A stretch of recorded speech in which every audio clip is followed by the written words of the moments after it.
ঠান্ডা ও শান্তিতে আপনাকে থাকতে হবে। এই জান্নাতে যখন মানুষ থাকবেন, হায় খালি আল্লাহকে বলবে, আল্লাহ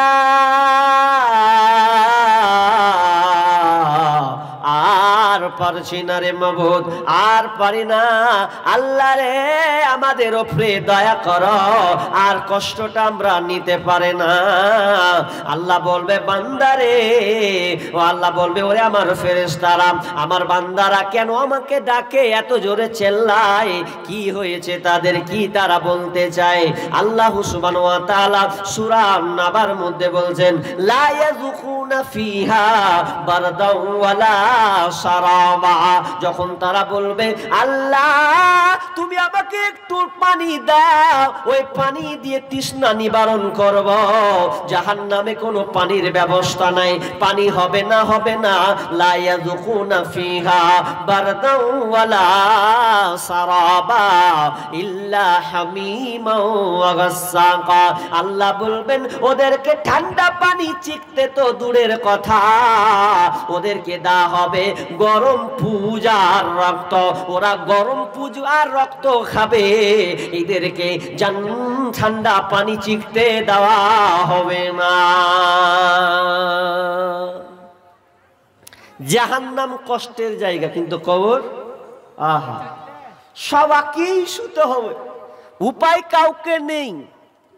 কবর কত কঠিন জায়গা, কবর কত কঠিন জায়গা। আমরা কবরকে ছোট মনে করি, লাশ বাপকে রেখে এলাম, মাকে রেখে এলাম, ভাইকে রেখে এলাম, বন্ধুকে কবরে রেখে এলাম, কিন্তু না না, কবরে কত কঠিন জায়গা। ইবনে মাসউদ রাদিয়াল্লাহু তাআলা আনহু নিজে বর্ণনা করেছেন, বিষ্ণু বলেছেন, ইন্নাল মাউতা লা ইউআদিবুনা ফি কুবুরিহিম। যখন মাইয়াতকে যখন কবরে রাখা হয়, কবরে যখন রাখলে এই কবরে আযাব তাকে দেওয়া হয়। আর এই কবরের আযাব, এই কবরের আযাব কত কঠিন, কত কঠিন।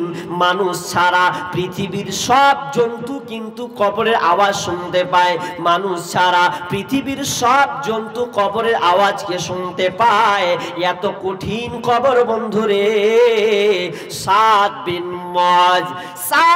মুআয রাদিয়াল্লাহু তাআলা আনহু একজন জান্নাত প্রাপ্ত একজন সাহাবী, যেই সাহাবী মারা গেলে ভালো করে একটু কান লাগান, সবার আমি প্রতি অনুরোধ করি, কবর কত কঠিন জায়গা, একটু ভালো করে কান লাগান। সাদ বিন মুআয যেদিন ইন্তেকাল করেন, সাদ বিন মুআয যেদিন মারা যায়, সেদিনকে বিশ্বনবী বলছেন, হাদাল্লাযী তাহাররাকা লাহুল আরশ ওয়া ফুতিহাত লাহু আবওয়াবুস সামা। যেদিনকে সাদ মারা যায়, যেদিনকে তাকে দাফন করা হয়, কবর দাফন করা হয়, কমপ্লিট করে দেওয়ার পর, এরপরও বিশ্বনবী বলছেন, হাদাল্লাযী তাহাররাকা লাহুল আরশ, আসমান থেকে যেদিন সাদ রাদিয়াল্লাহু তাআলা আনহু মারা যায়, সেদিনকে জমিনটা ভূমিকম্পিত হয়েছিল।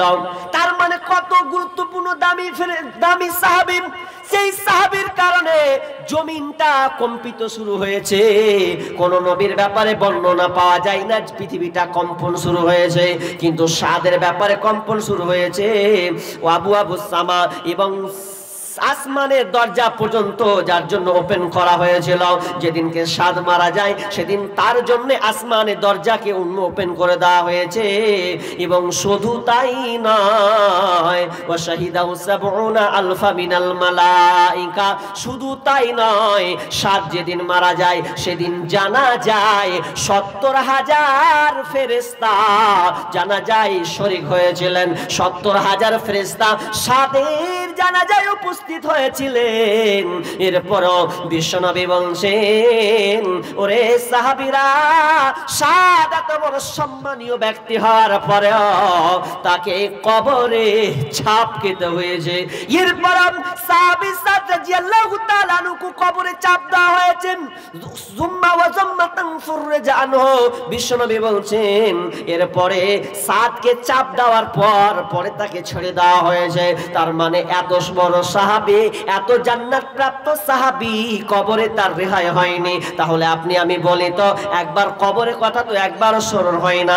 দুনিয়াতে কত কঠিন কাজ, দুনিয়াতে কত ভয়াবহ পাপাচার কাজে লিপ্ত আছে, একবার কবরকে নিয়ে চিন্তা করলাম না। সাদের কবরে এতটা চাপ যে আল্লাহ রসুল ঘাবড়ে গেছেন। আহার কি আশ্চর্য কবর, কাউকে ছাড় দেয় না। এত কঠিন কবরে, যেই কবর কে আমাদেরকে ভয় করা উচিত। আজকে ক তারিখ গো? হ্যাঁ, আজকে 29 তারিখ, কালকে ক তারিখ যাবে? 30, তারপরে 31। 31টা কি করবে? কবরে তুমি কুদছো না, কবরের ওপরে মাটির ওপরে তুমি খুব লাফাও। কবরকে বলে একবার চিন্তা করো মুসলমান, তুমি কখন মারা যাবে তোমার গ্যারান্টি নাই, তোমার কোনো চেতনা নাই, তোমার কোনো টার্গেট নাই। শোনো বন্ধু, তোমাকে বলি খবরদার, খবরদার, অন্তত কিছুকে ভয় না করলে কবরটাকে অন্তত ভয় করো। উসমান রাদিয়াল্লাহু তাআলা আনহু যখন তিনি কবরের পাশ দিয়ে যেতেন, টুকরে টুকরে কাঁদতেন, টুকরে টুকরে বাচ্চা ছেলের মতন কান্না করতেন। এত কান্না, এত কান্না, সাহাবীরা বলতেন, এ উসমান, তুমি তো জাহান্নামের কথা বলছে, রাতের কথা, তুমি জাহান্নামের কথা, হাসরের ময়দান, এত কিছু আলোচনা শোনো, এরপরে যে মতটা তো কানতে দেখি না যতটা তুমি এই কবরকে নিয়ে তুমি কান্না করছো। উসমান রাদিয়াল্লাহু তাআলা বলছেন, ওরে ভাইরা, ওরে আমার সাহাবী, তোমরা আমার সঙ্গে সাথে শোনো, আমি এতটা কাঁদি না ঠিক, কিন্তু কবর এমন একটা কঠিন জায়গা। বিশ্বনবী বলেছেন, মা রাআইতু মানজারান কাত্তু ইল্লা ওয়াল কবরু আযযাউ মিনহু।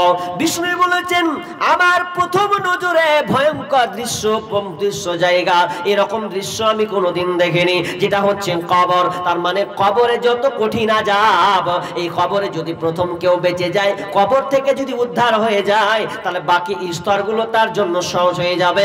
আর যদি কবরে ধরা খেয়ে যায়, তাহলে প্রথম চান্সে ধরা খেলে বাকি স্তর তার জন্য আরো কঠিন হয়ে যাবে।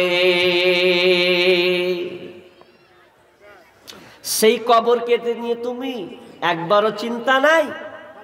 তুমি শুয়ে আছো না, তুমি খুব মাটির উপরে কুদাকুদি করছো।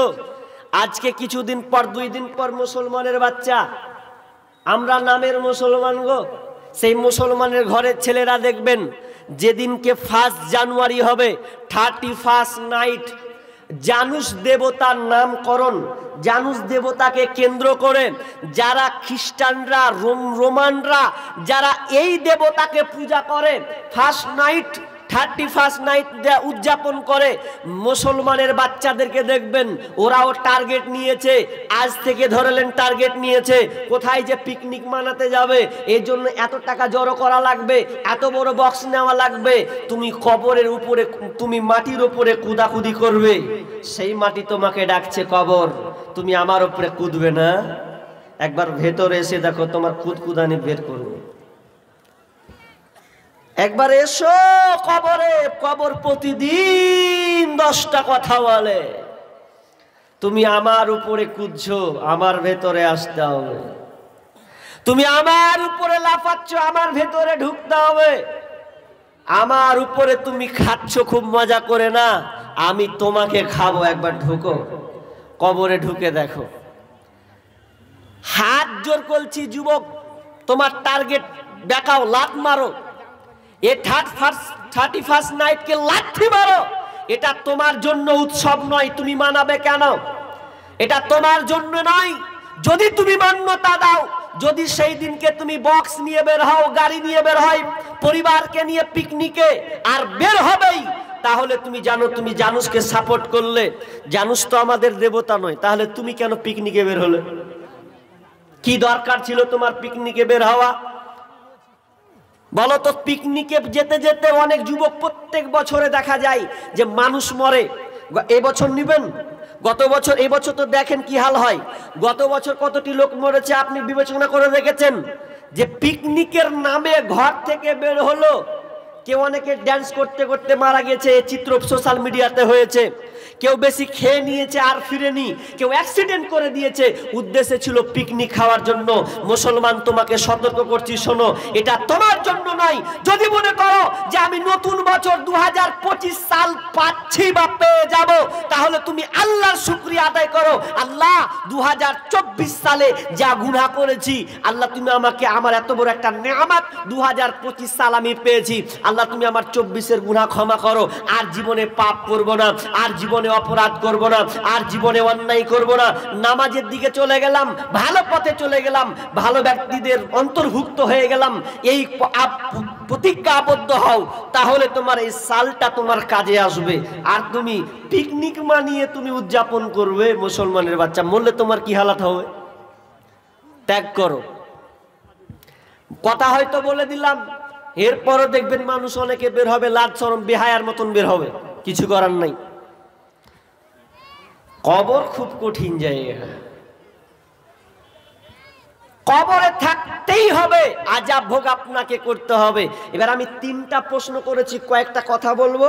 3টা প্রশ্ন, তো 3টা প্রশ্ন কে কে উত্তর দিতে পারবে? এবার ঘটনা তো হাদিস অনেক বড় বড় আছে, আবার সামুরা বিন জুনদুব থেকে আছে, বারা ইবনে আজিব রাদিয়াল্লাহু তাআলা থেকে আছে। তো সবার এত বড় হাদিস তো বলতে পারছি না, তবে আপনাকে ছোট্ট ছোট্ট কয়েকটা আজকে আপনাকে টিপস দিব, এগুলো আপনি মনে রাখবেন। একটা হাদিস বলবো, এই হাদিসটা আপনি অন্তত দেখেন। কবর, কবর কত কঠিন জায়গা। সামান্যতম যদি আপনি পাপ করেন, সামান্যতম যদি আপনি গুনাহ করেন, এই সামান্যতম গুনাহ থেকেও আপনি রেহাই পাবেন না। এর নাম হচ্ছে কবর। কবর এমন কঠিন একটি জায়গা বন্ধুরে, আপনাকে ওখানে পাকড়া হতে হবে। কবর খুব খাতারনাক একটি জায়গা। বিশ্বনবী বলছেন, বিশ্বনবী বিকবরাইনি ফাকালা, 2টি কবরের পাশ দিয়ে যাচ্ছেন, যেতে যেতে তিনি বললেন বিকবরাইনি ফাকালা, এই কবরে যেন শাস্তি হচ্ছে। 2টি কবরের পাশ দিয়ে গেলেন, যাওয়ার পর বললেন এই 2টো কবরে খুব আযাব তাদের মধ্যে হচ্ছে। কবর আযাবটা কত বড়, আযাবটা খুব কঠিন নয়, আযাবটা খুব বড় নয়। ছোট্ট 2টি পাপ, ছোট্ট 2টি পাপের কারণে এই কবরে আযাব তাদেরকে খেতে হয়েছে। কি কি? একটা বিশ্বনবী বললেন, 1 নাম্বার, একজনের কবরের শাস্তি হচ্ছে সেই ব্যক্তিটা, মুসলিম শরীফের হাদিস আছে, সে পবিত্রতা থেকে কন্ট্রোল থাকতো না, অপবিত্রতা থেকে কন্ট্রোল গ্রহণ করতো না, সব সময় অপবিত্রতার মধ্য দিয়ে থাকতো। কিন্তু এই হাদিসে যে হাদিসটা পাঠ করলাম, এই হাদিসে মিশকাতে হাদিসটি রয়েছে, বিশ্বনবী বলছেন যেই কবরে প্রথম ব্যক্তিকে শাস্তি দেওয়া হয়েছে, এটা হচ্ছে তার পেশাব ঠিক না করার কারণে, ঠিক মতন পেশাব করতো না, এই জন্য পেশাব করলে কাপড়কে সে ঠিকভাবে রাখতো না, এই জন্য তার কবরে শাস্তি হয়েছে।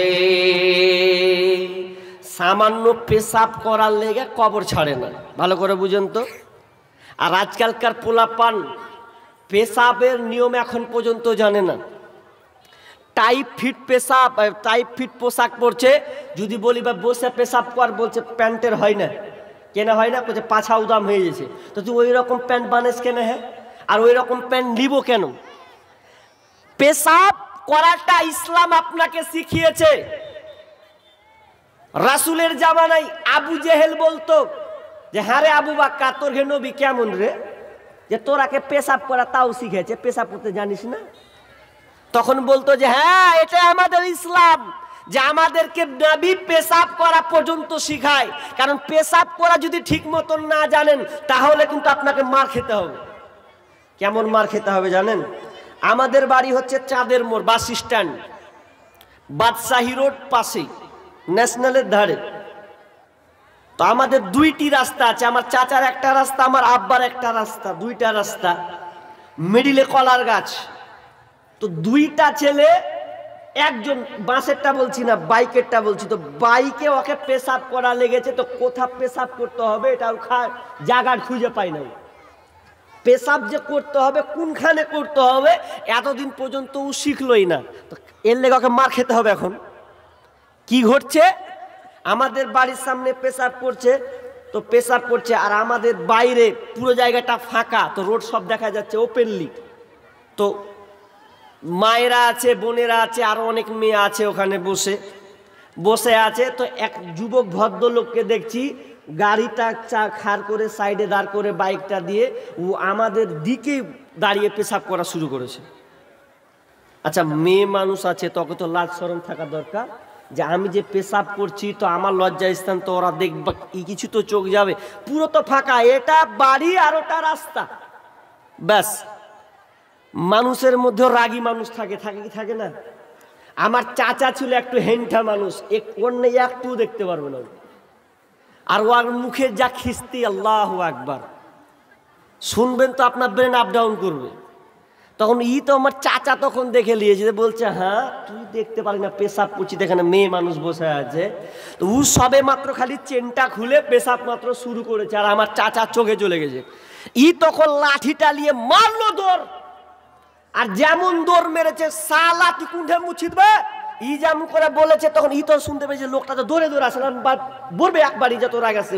ও তাড়াতাড়ি আধা পেশাব করে চেন লাগিয়ে মারলো জোরে, আবার পালা জানটা বাঁচাই। আচ্ছা, পেশাব করার নিয়ম তো জানতে হবে, আপনি যেখানে সেখানে পেশাব মার তো খাবেনি।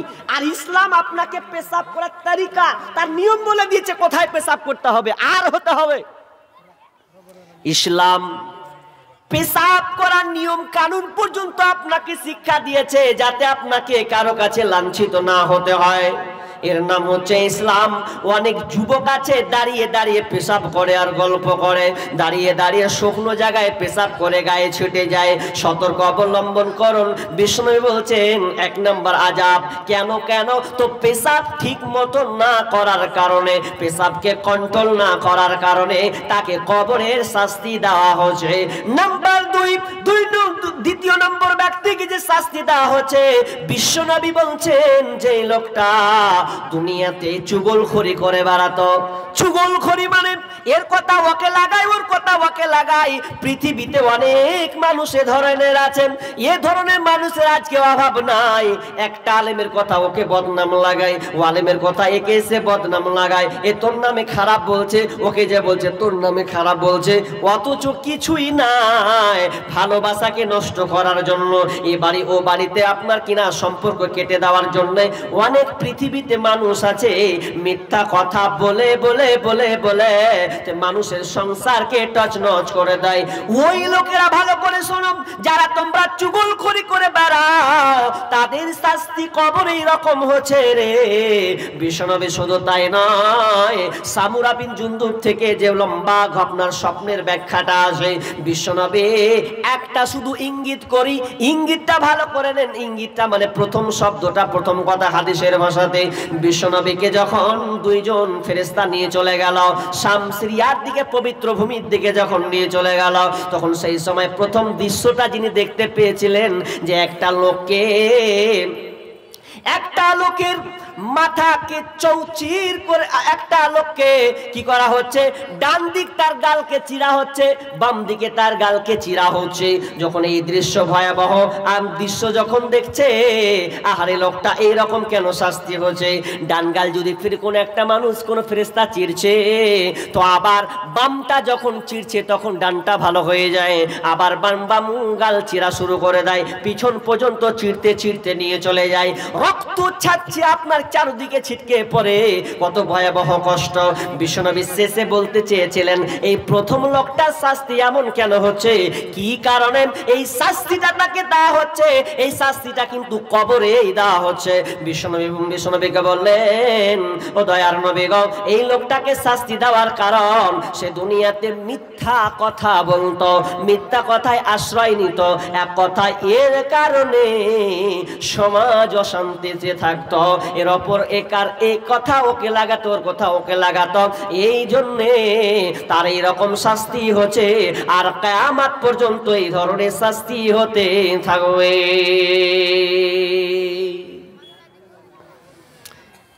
যে ঘটনাটা মিরাজকে কেন্দ্র, যেটা স্বপ্নকে কেন্দ্র করে আছে, সামুরা বিন জুনদুব থেকে, এটা সম্পূর্ণ কবর থেকে আছে। শামীম আক্তার মা বাবার জন্য মিরিকটোলা থেকে 2000 টাকা।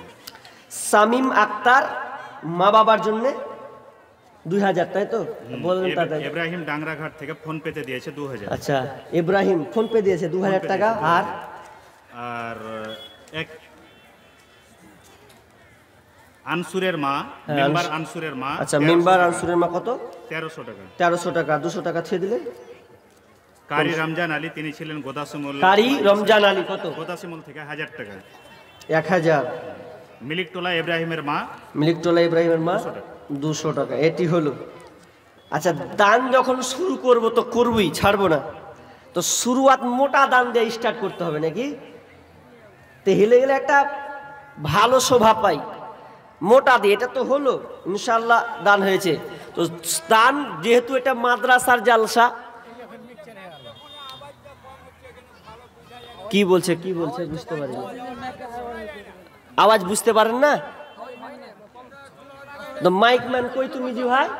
আওয়াজ বলতে বুঝতে পারো না, কি খবর? মাইকম্যান আছে? আল্লাহ, ও সব কি মনে হয় ওপরে করে দিয়েছে মাইক গো, মাইক গেলাকে ওপরে করে দিয়েছে যে আরো বুঝতে পারে না। মাইকম্যান ভাই কোথায় আছে? আপনি তাড়াতাড়ি এখানে আসুন। কেমন হলো জি? আওয়াজ হচ্ছে না ঠিকভাবে। আপনি যেখানে থাকুন না কেন অতি শীঘ্রই এখানে এসে উপস্থিত হন। মাইকম্যান অপারেটর ভাই, আপনি যেখানে আছেন অতি শীঘ্রই এখানে উপস্থিত হন। এবং মহিলা পেন্ডেলে যিনাদেরকে কালেকশনের দায়িত্ব দেওয়া হয়েছে, 500 টাকা যিনারা সেখানে থাকবেন এবং তাড়াতাড়ি করে সেই দানগুলি এখানে নিয়ে আসবে, যাতে করে আমাদের মা বোনদের। আব্দুল খালেক 500 টাকা নাকি 700 টাকা? আপনার কার এটা 700 টাকা গো? আব্দুল খালেক। আপনার মা বোনেরা আগে দিকে বসুন। কম হচ্ছে, আর 300 টাকা দিলে 1000 টাকা হয় গো। আল্লাহু আকবার, 300 টাকা আটকে দিলেন আপনি। আচ্ছা, রমিশা খাতুন বাপমার নামে, শ্বশুরশাড়ির নামে, শ্রীপুরুষের নামে 500 টাকা। কি নাম? রমিশা খাতুন। রমিশা খাতুন, নামে শ্বশুরশাড়ির ও বাবা মা শ্বশুর শাশুড়ি, তাই তো? শ্রীপুরুষ দুই নাম। আচ্ছা আচ্ছা, 500 টাকা দিয়েছেন। আল্লাহুম্মা সাল্লি আলাইহা, আল্লাহুম্মা বারিক আলাইহা। রব্বুল আলামিন আমার হাতে অনেক বিভিন্ন জন দান দিয়েছেন, 200, 500, 1000, 2000 পর্যন্ত আমার হাতে কালেকশন। আল্লাহ তুমি বড় রহমান, তুমি বড় মেহেরবান। আল্লাহ তুমি আমাদের উপরে দয়া করো। মালিক যে যা উদ্দেশ্যে দিয়েছে, আল্লাহ তোমার মাদ্রাসাকে, ফুলের বাগানকে উজ্জ্বল করার জন্য, তোমার দিন শেখার জন্য আজকে তারা এসে, তোমার বান্দারা এসে নিয়তের উপরে দান করেছে। মালিক যে যা উদ্দেশ্যে দান দিয়েছে, তা দানকে তুমি কবুল করে নাও। আল্লাহ তুমি আলিমুন বিজাতিস সদর, আল্লাহ তুমি অন্তর্যামী, তুমি সমস্ত খবরে রাখো। আল্লাহ যে উদ্দেশ্যে দিয়েছে, অনেক আব্বার জন্য, মায়ের জন্য, সন্তানের জন্য, প্রতিবেশীর জন্য, ভাইয়ের জন্য দান করেছে। আল্লাহ অনেকে নিজের জন্য দান করেছে। আল্লাহ তুমি দানকে কবুল করে নাও। যে উদ্দেশ্যে দিয়েছে আশা পূর্ণ করে দাও, বালা মুসিবত দূর করে দাও। আমিন সুম্মা আমিন। ভাই আর একটা হাদিস বলবো, হাদিসটা আপনাদের খুবই গুরুত্বপূর্ণ। অনেক তো অনেক রকম করে বলে, তরজমা করে দেয়। আপনাকে আমি বাস্তবতার দিকে নিয়ে যাব, খালি শুধু একটু ধীরভাবে শুনবেন, তাহলে হবে। হাদিসের রাবি আনাস রাদিয়াল্লাহু তাআলা তিনি বলছেন যে মানুষ যখন মরে যায়, আনাস ইবনে মালিক রাদিয়াল্লাহু তাআলা আনহু قال ইয়াতবাউল মাইয়িত قال রাসূলুল্লাহ সাল্লাল্লাহু আলাইহি সাল্লাম ইয়াতবাউল মাইয়িতা সালাসা, যখন মানুষ মারা যায়, তখন মানুষ মারা গেলে তার সঙ্গে তিনটা জিনিস যায়। ইয়াতবাউল মাইয়িতা সালাসাহু ফায়ারজিউ ইসনানি ওয়া ইয়াবকা মাহু ওয়াহিদ, এবং তার সঙ্গে দুইটা জিনিস ফিরে আসে, একটা জিনিস থেকে যায়। ইয়াতবাউ আহলুহু ওয়া মালুহু ওয়া আমালুহু, তার তিনটা কি জিনিস? তিনটা হচ্ছে তার আহার, এবং দুটিয়া হচ্ছে তার মাল, আর তৃতীয় নম্বর হচ্ছে ওয়া আমালুহু, আমাল। ফায়ারজিউ আহলুহু ওয়া মালুহু, কিন্তু দুইটা জিনিস ফিরে চলে আসে, আহাল এবং তার মাল। ওয়া ইয়াবকা আমালুহু, এবং তার আমলটা তার সঙ্গে থেকে যায়। এবার কি বুঝলেন হাদিসে? কেমন আমাল, যার জন্য আপনি এত গাড়ি বাড়ি, এত টাকা পয়সা, এত ধন সম্পদ, ছেলে স্ত্রী, আপনি মরে যাবেন। মরে গেলে একদিন না একদিন আপনার সন্তান আপনাকে ভুলে যাবে, একদিন না একদিন আপনার বিবিও আপনাকে ভুলে যাবে। যেদিন হয়তো আপনার কবরে লাশটা হয়তো কঙ্কালে পরিণত হবে, সেই দিন কিন্তু আপনাকে আফসোস করবেন। সেদিনকে হবে আপনার আমলটা আপনার কাজে লাগবে। সেদিন বলবে যে আমল করতে পারলাম না, আফসোস আফসোস আফসোস, হাই আফসোস, আমি কি করলাম যে আমাকে আল্লাহ এত ধন সম্পদ দেওয়ার পরে, টাকা পয়সা দেওয়ার পরে আমি কিছু করতে পারলাম না।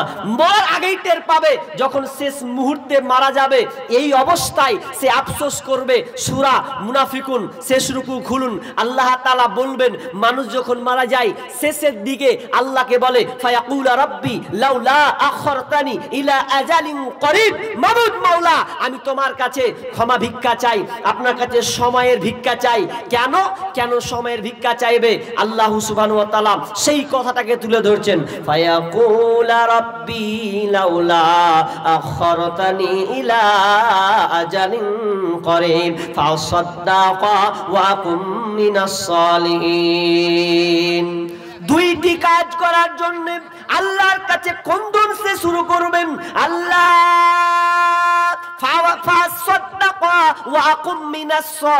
দুইটা কাজ, আমি সাদকা করব, দান করব, এই জন্য আমি তোমার কাছে সময় ভিক্ষা চাই, ওয়াকুম মিনাস সালিহিন, এবং সত্যবাদীদের অন্তর্ভুক্ত হতে চাই। এই দুইটা কাজ করার জন্য সময় নেব। মুফাসসিরগণ বলছেন এই প্রথম কাজটা কেন বলা হবে? নামাজের কথা হলো না কেন? রোজার কথা হলো না কেন? হজের কথা হলো না কেন? আর অন্যান্য ইবাদতের কথা হলো না কেন? দানের কথাটা এলো না কেন? কারণ দান এমন একটি জিনিস, দান করলে আল্লাহর রাগকে দমন করা যায়, দান করলে আল্লাহর রাগকে দমন করা যায়, দান করলে কবরের আযাব থেকে পরিত্রাণ পাওয়া যায়, দান করলে আপনার প্রমাণ, ইবাদত প্রমাণ হিসাবে, দলিল হিসাবে আপনার কাজে লাগে। এই জন্য দান এমন একটা জিনিস, যদি কেউ 5টা টাকা থাকে পকেটে, সঙ্গে সঙ্গে বের করবে আর বলবেন লেন মাওলানা তাড়াতাড়ি। নামাজ পড়লে 5 মিনিট, রোজা রাখলে 12 ঘন্টা, হজ করলে আর আপনার কিনা 16 দিন 40 দিন, তাহলে এত সময় লাগবে। দান এমন একটা জিনিস, পকেটে আছে 5 টাকা, লেন মাওলানা। এই জন্য এটাই ব্যাখ্যা তারা দিচ্ছেন। ওই জন্য মানুষ যখন মারা যাবে তখন প্রথমে সাদকার কথা বলবে। মানে হাজী আবু জারের স্ত্রী, হাজী আবু জার স্ত্রী কোনটি, কত দিলে? এই চেনটা দিলেন। ও আচ্ছা, এই চেনটা দিয়েছে, আর 1000 টাকা, আর 1000 সাথে দিয়েছেন। আবু জারের স্ত্রী, আল্লাহু আকবার, আবু জার গিফারি, একজন সাহাবী গো, আবু জার গিফারি। কে উনি মারা গিয়েছেন স্বামীর জন্য নাকি? স্বামীর জন্য। আহা, স্বামী না থাকলে আল্লাহ, এটা মতি মাস্টারের মা 500 টাকা দিয়েছেন মায়ের জন্য। আচ্ছা, উনি আর একজন মহিলা নাকের ফুল দিয়েছেন। আহা, দেখেন দানগুলো কত কঠিন অবস্থা। অলংকার যাকে বলা হয়, নাকে পড়লে ভালো লাগবে, কিন্তু না, নাকের ফুল দিয়ে দিয়েছে আল্লাহ তোমার মাদ্রাসায়। একজন মায়ের শুনলাম কত কষ্টের কথা, দুঃখের কথা। আপনার কিনা গলার হার, এটা কি গো, গলার হার তো নাকি? হ্যাঁ, মোটা চেন, এটা চেন আছে, মাশাআল্লাহ। 2খানা দিয়েছেন। স্বামী নাই, স্বামী হারা, পৃথিবী ছেড়ে চলে গেছেন মাবুদ। অনেকে আমরা বলি মা বাবা নাই মানে অনাথ, কিন্তু না, স্বামী যদি পৃথিবী ছেড়ে চলে যায়, তার ঘরটাও একদম আপনার কিনা অন্ধকার, কোনোদিনও ভালো লাগবে না। যে মেয়েটা সাজবে স্বামীর জন্য সাজবে, যে পরিবারটা আলোকিত হবে স্বামীর জন্য আলোকিত হবে, সেই স্বামী আল্লাহ তোমার কাছে ধরা আছে, তোমার কাছে হাজিরি আছে। সেই মা সার স্বামীর জন্য। মাওলানা ফাইসাল বলেন, ফাইসাল কি 2500 টাকা দান করলে 2500 টাকা, তাই তো? কই আপনি 2500 টাকা দিয়ে আপনি লক করে দিয়ে গেছেন জি? 2500 টাকা মোহাম্মদ উজির 1000 টাকা, এখানে 1000 টাকা। উনি 2500 টাকা দিচ্ছেন, আর মৌলানা ফাইসাল আর একজন উজির, মোহাম্মদ উজির 1000 টাকা। মাশাআল্লাহ, হায়াকাল্লাহ, বারাকাল্লাহ। আল্লাহুম্মা সাল্লি আলাইহি, আল্লাহুম্মা বারিক আলাইহি। রব্বুল আলামিন যে যা উদ্দেশ্যে দিয়েছেন দানকে কবুল করে নাও রব্বুল আলামিন। আল্লাহ তোমার মহিলা মহল থেকে একজন মা স্বামীর জন্য আল্লাহ তিনি দান করেছেন, আল্লাহ তুমি তার স্বামীর কবরকে প্রশস্ত করে দাও, অন্ধকার কবরকে উজালা করে দাও, জান্নাতি পোশাকে দাও আল্লাহ, তুমি আরামদায়ক শান্তিতে রাখিও, আমিন সুম্মা আমিন। আকাশ হতে নূরে, কি নাম? 600 টাকা শাহাবুদ্দিন। শাহাবুদ্দিন মেম্বার 600 টাকা। এনামুল হক 200 টাকা। মোল্লাবাড়ি থেকে 200 টাকা। 2 বোরা সিমেন্ট আর 2 সাথে যুক্ত করেছেন 2 বোরা সিমেন্ট। আহা, আল্লাহুম্মা সাল্লি আলাইহি, আল্লাহুম্মা বারিক আলাইহি। রব্বুল আলামিন যে যা উদ্দেশ্যে দান করছেন, এটা হারিয়ে দেখেন তো, যে যা উদ্দেশ্যে দান করছেন রব্বুল আলামিন আল্লাহ তুমি দানকে আল্লাহ তুমি কবুল করে নাও, মনের আশাকে পূর্ণ করে দাও, বালা মুসিবত দূর করে দাও, রোজগারে বরকত দাও, দান খেতে বরকত দাও আল্লাহ, তুমি তা যতদিন রাখবে সই সালামতে রাখিও, আমিন সুম্মা আমিন। আকাশ হতে নাই রে চন্দ্র, কি করিবে তারা, যে নারীর স্বামী নাই রে দুনিয়া অন্ধহারা, ও স্বামী ধন প্রাণ বাঁচে না তোমার শরণে, ও স্বামী ধন প্রাণ বাঁচে না তোমার শরণে, যে নারীর স্বামী নাই রে কি হবে তার রূপে, যে নারীর স্বামী নাই রে কি হবে তার গুণে, ও স্বামী ধন প্রাণ বাঁচে না তোমার শরণে, ও স্বামী ধন প্রাণ বাঁচে না তোমার শরণে। কি ভাই মানে এই যে পার পাতার 500 টাকা। আচ্ছা, 500। নিজামউদ্দিন উনার বড় মেয়েটা মারা গেছেন। আচ্ছা, ও উনার মেয়ের জন্য দিয়েছেন। আল্লাহ, মেয়ে বেঁচে আছে। আরেকজন ডাংরাঘাট থেকে, একজন ডাংরাঘাট থেকে 500 টাকা। উনার মেয়ে বেঁচে আছে? জি না, মারা গেছেন। মারা গেছে। আহা, বাপ মেয়ের জন্য দিচ্ছে মালিক আল্লাহ। কন্যা সন্তান কত বড় নিয়ামত, মাবুদ তিনিও কবরে চলে গেছেন। আব্বা মেয়ের কথা মনে করে, সন্তানের কথা মনে করে মালিক তোমার মাদ্রাসায় তোমার প্রতিষ্ঠানে 500 টাকা দিয়েছেন, আরেকজন 500 টাকা, আলাউদ্দিন আরেকজন 500 টাকা দিয়েছেন। আল্লাহ তুমি দানকে কবুল করে নাও, যে উদ্দেশ্যে দিয়েছে আশা পূর্ণ করে দাও, বালা মুসিবত দূর করে দাও, রোজগারে বরকত দাও, আমিন সুম্মা আমিন। কত কিছু পারো রে বন্ধু, কোরআন পারো না, মইরা গেলে জান্নাত পাইবা। বাবা মায়ের জন্য এনামুল হক 500 টাকা। এজাবুল 500 টাকা দিয়েছেন বাবা মায়ের জন্য, বাবা মায়ের জন্য 500 টাকা দিয়েছেন।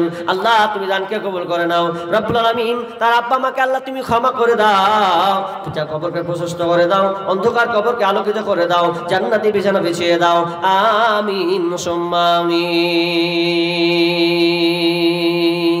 খিদমত মা বাবার করো, খিদমত মা বাবার, বুঝেছে মা কি জিনিস, বুঝেছে মা কি জিনিস, দুনিয়ায় মানে যাহার, খিদমত মা বাবার করো, খিদমত মা বাবার। নবীজি এসে দুনিয়ায় বাবাকে দেখিতে না পায়, নবীজি এসে দুনিয়ায় বাবাকে দেখিতে না পায়, 6 বছরে মাকে হারায়, 6 বছরে মাকে হারায়, নবীজি তাহার খিদমত মা বাবার করো, খিদমত মা বাবার, বুঝেছে মা কি জিনিস, বুঝেছে মা কি জিনিস দুনিয়ায় মানে যাহার খিদমত মা বাবার করো খিদমত মা বাবার। ভাই মায়ের জন্য আছেন মহিলাদের তরফ থেকে 18,000 টাকা।